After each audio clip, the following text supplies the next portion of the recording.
Yes, on est dimanche 12 septembre, chapitre 5. On peut dire que ce chapitre 5 commence de façon assez intense. Ils arrivèrent de l'autre côté du lac, dans la région de Générasa, où Jésus débarqua. Sortant des tombeaux, un homme sous l'emprise d'un esprit mauvais vint à sa rencontre. Et au verset 6, il se prosterna devant lui, donc devant Jésus, et lui cria de toutes ses forces, « Que me veux-tu, Jésus, fils du Dieu très haut ?» C'est assez intense comme début. Dans ce passage-là, nous avons, ce n'est pas la seule thématique de Marc, mais nous avons deux des principaux thèmes de Marc. À savoir, rappelez-vous, chapitre 1er, c'est ainsi que l'évangile de Jésus-Christ, Fils de Dieu, commença. Premier thème, c'est que Jésus veut asseoir sa divinité, sa filialité en tant que Fils de Dieu.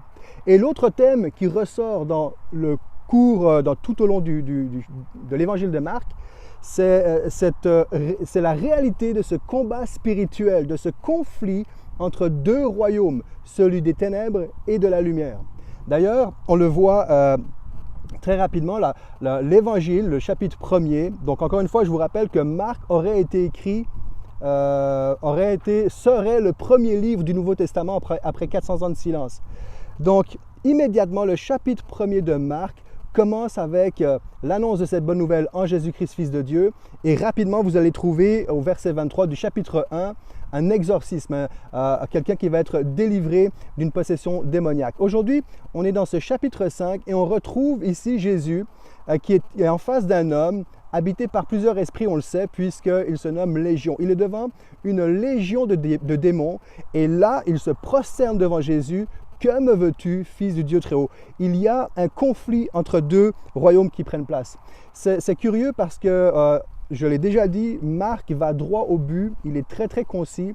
Et si vous avez remarqué, il donne, sur le chapitre 1, il donne très très peu d'explications quant à la confrontation de Jésus face à Satan dans la tentation du désert. Seulement 2 versets. Chapitre 1, les versets 12-13, alors que Matthieu et Luc vont donner, Matthieu va en parler en 11 versets, Luc va en parler en 13 versets, Marc, juste 2 versets. Et puis, ça ne nous dit pas grand-chose. Par contre, il y a, dans l'évangile de Marc, il y a 4 exorcismes qui vont avoir lieu. Le premier, chapitre 1, je l'ai mentionné. Le deuxième, on y est aujourd'hui. Et il y en a un troisième au chapitre 7 et un dernier au chapitre 9. Je vous mettrai encore une fois les références par écrit. Il y a quelque chose qui est important à saisir ici. L'évangile, la bonne nouvelle de Jésus-Christ commence avec un combat spirituel, avec un conflit entre deux royaumes. Tu ne peux pas suivre Jésus et ne pas être confronté à une réalité de combat spirituel. Que ce soit intérieur, dans tes pensées, extérieur, des oppressions, il y a un combat. Un chrétien, par définition, est une personne qui marche à contre-courant. Et ça, c'est une réalité qu'on a tendance à oublier. Et à cette époque-là, où beaucoup de choses étaient attribuées aux forces surnaturelles, Jésus arrive, que ce soit autant dans l'Empire grec, romain ou autre, Jésus arrive et il est en train d'asseoir son royaume. On a besoin de saisir ici que beaucoup plus que le fait de délivrer cet homme habité par une légion de mauvais esprits, Jésus est en train, pour Jésus, c'est un moyen de tracer la ligne entre son royaume de justice, de lumière et d'amour, et royaume de ténèbres, de haine et de meurtre, et tout ce qui s'ensuit. C'est un moyen de tirer une ligne. Sans faire de jeu de mots, c'est un moyen de démarquer son camp.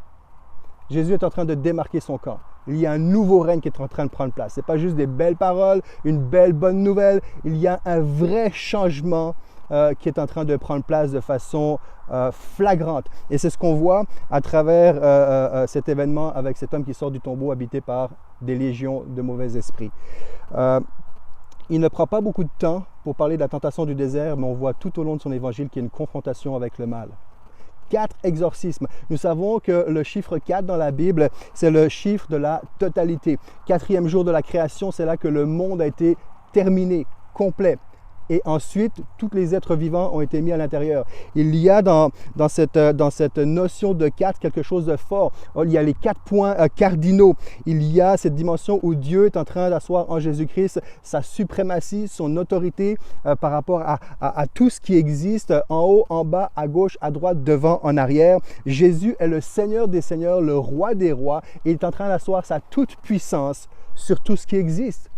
Alors c'est un encouragement pour toi aujourd'hui, pour moi aujourd'hui, avec tout ce que nous entendons sur le complotisme, sur où va le monde, sur qu'est-ce qui se passe. J'aimerais te dire que Jésus a déjà la victoire. Il est vainqueur.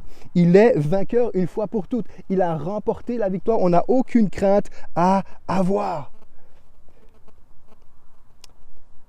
Alors puissions-nous être conscients que cette bonne nouvelle de Jésus que nous accueillons, que nous cultivons, suscite aussi un combat spirituel, un conflit entre 2 royaumes. Je parlais de sa suprématie. Chapitre 5 se termine avec cette femme qui est prise d'hémorragie depuis 12 ans, 12 années. Et il y a aussi dans ce chapitre 5, dans les derniers versets de ce chapitre-là, il y a une fillette de 12 ans qui est morte, que Jésus va ramener à la vie. Jésus est tout-puissant. Qu'il s'agisse de chasser une légion de démons, d'ailleurs on le voit, ils se prosternent devant lui, ils reconnaissent qu'il est le Fils du Dieu Très-Haut, qu'il s'agisse de guérir une maladie qui est là à l'intérieur d'un corps. Cette femme expérimentait la mort dans son corps à travers cette hémorragie depuis 12 années. Qu'il s'agisse de quelque chose qui dure depuis 12 ans ou qu'il s'agisse d'une fillette de 12 ans qui instantanément est morte, Jésus a tout pouvoir. Et c'est ce qu'il est en train de nous dire dans son évangile. Alors puissions nous commencer, aujourd'hui on est dimanche, capsule un petit peu plus tardive, mais puissions-nous déjà anticiper cette nouvelle semaine, lundi, demain, avec cet état d'esprit, cette reconnaissance. Seigneur, merci pour cette bonne nouvelle et équipe-moi face au conflit auquel je vais faire face et je mets ma foi en toi parce que tu as déjà remporté la victoire. Que le Seigneur t'accompagne dans sa paix, dans sa joie et dans l'assurance qu'il peut te donner aujourd'hui à cause de qui il est. Allez, je te souhaite une bonne soirée. Ciao, ciao.